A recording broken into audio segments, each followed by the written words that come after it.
Desde Radio San Giovanni compartimos con ustedes el significado de la adoración del Santísimo en la misa vespertina de la Cena del Señor. Terminada la celebración de la Eucaristía, se hace la reserva para la comunión de mañana, día en que no se celebra la Santa Misa, pero se recibe la Sagrada Comunión con las formas consagradas en la misa vespertina del Jueves Santo. La reserva se hace en un lugar digno de la iglesia, donde se ha colocado previamente un sagrario y puesto luces y flores. La piedad de los fieles les ha llevado a acompañar al Señor desde ahora hasta la solemne acción litúrgica del Viernes Santo. En una audiencia del año 2011, el Papa Benedicto XVI explicaba el sentido y orientación que tiene esta vela. Vale la pena escuchar sus palabras, pues están llenas de hondura y piedad, y son las siguientes. El Jueves Santo concluye con la adoración eucarística, recordando la agonía del Señor en el huerto de Getsemaní. Al salir del cenáculo, Jesús se retiró a orar solo en presencia del Padre. Los evangelios narran que, en ese momento de comunión profunda, Jesús experimentó una gran angustia, un sufrimiento tal que le hizo sudar sangre. Mateo 26, versículo 38. Consciente de su muerte inminente en la cruz, siente una gran angustia y la cercanía de la muerte. En esta situación aparece también un elemento de gran importancia para toda la iglesia. Jesús dice a los suyos: permanecer aquí y en vela. Y esta invitación a la vigilancia atañe precisamente a este momento de angustia, de amenaza en la que llegará el traidor, pero también concierne a toda la historia de la iglesia. Es un mensaje permanente para todos los tiempos, porque la somnolencia de los discípulos no solo era el problema de ese momento, sino que es el problema de toda la historia. La cuestión es, ¿en qué consiste esta somnolencia? ¿En qué consistiría la vigilancia a la que el Señor nos invita? Yo diría que la somnolencia de los discípulos a lo largo de la historia consiste en cierta insensibilidad del alma ante el poder del mal, una insensibilidad ante todo el mal del mundo. Nosotros no queremos dejarnos turbar demasiado por estas cosas, queremos olvidarlas. Pensamos que tal vez no sea tan grave y olvidamos. Y no es solo la insensibilidad ante el mal, mientras deberíamos velar para hacer el bien, para luchar por la fuerza del bien. Es insensibilidad ante Dios. Esta es nuestra verdadera somnolencia, esta insensibilidad ante la presencia de Dios que nos hace insensibles también ante el mal. No sentimos a Dios. Nos molestaría y así naturalmente no sentimos tampoco la fuerza del mal y permanecemos en el camino de nuestra comodidad.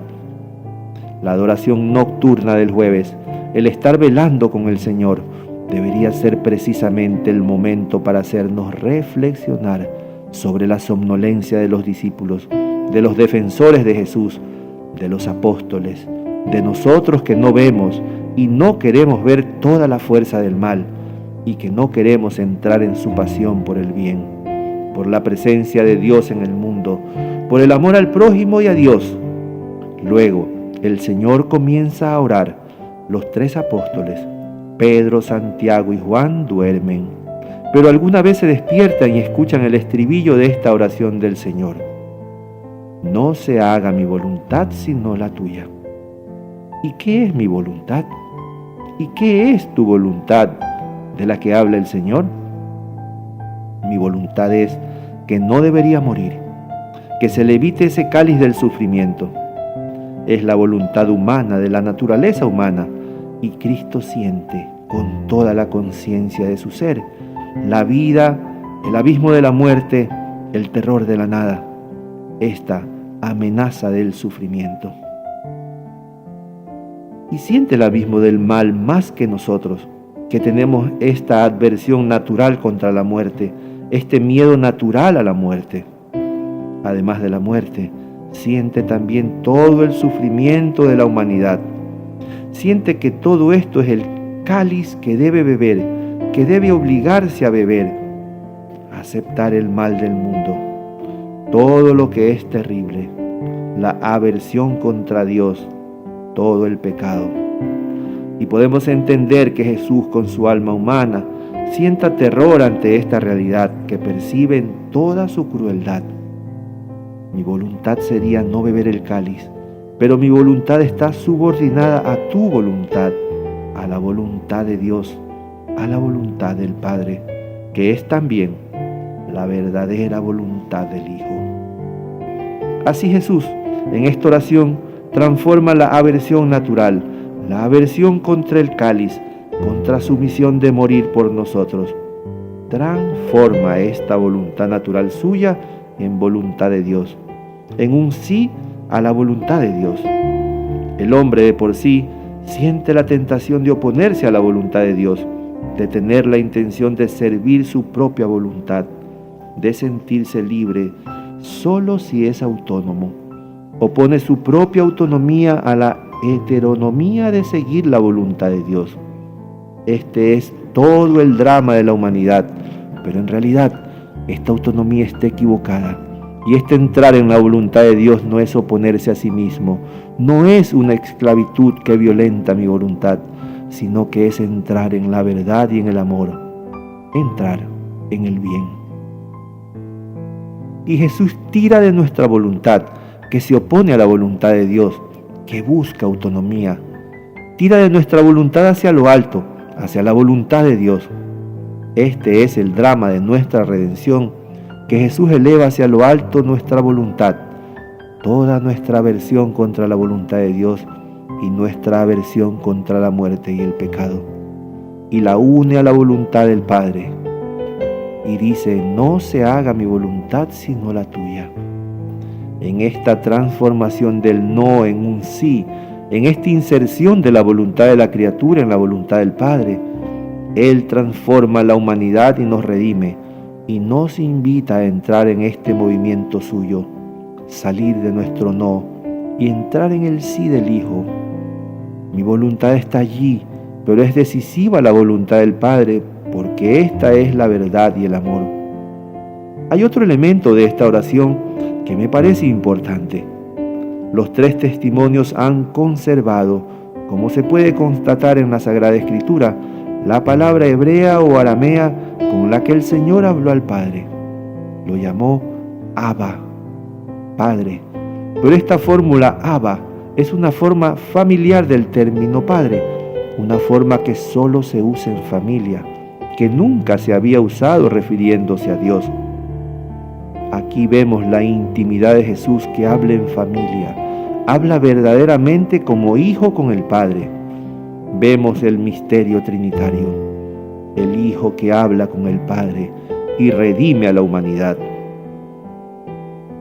Otra observación: la carta a los Hebreos nos ha dado una profunda interpretación de esta oración del Señor, de este drama del Getsemaní, y dice: estas lágrimas de Jesús, esta oración, estos gritos de Jesús, esta angustia, todo esto no es simplemente una concesión a la debilidad de la carne, como se podría decir.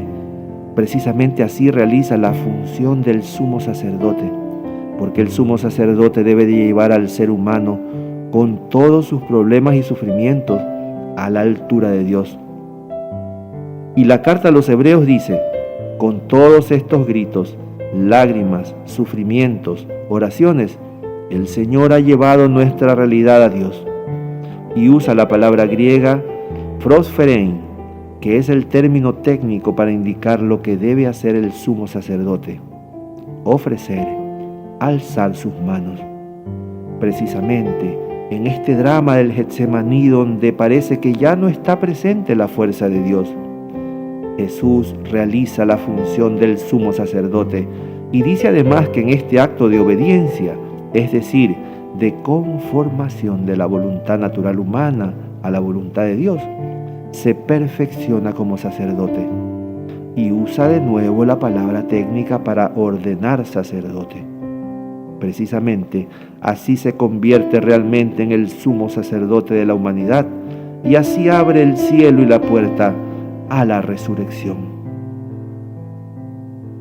Si reflexionamos sobre este drama del Getsemaní, podemos ver también el gran contraste entre Jesús con su angustia, con su sufrimiento, y el gran filósofo Sócrates, que permanece tranquilo y no se turba ante la muerte.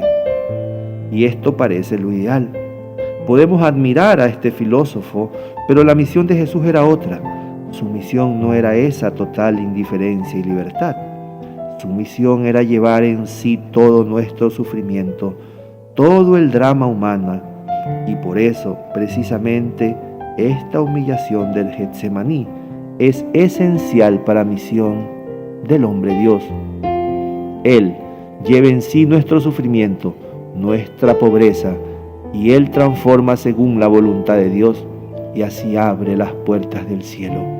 Abre el cielo, esta tienda del Santísimo, que hasta ahora el hombre ha cerrado contra Dios, queda abierta por este sufrimiento y obediencia de Jesús.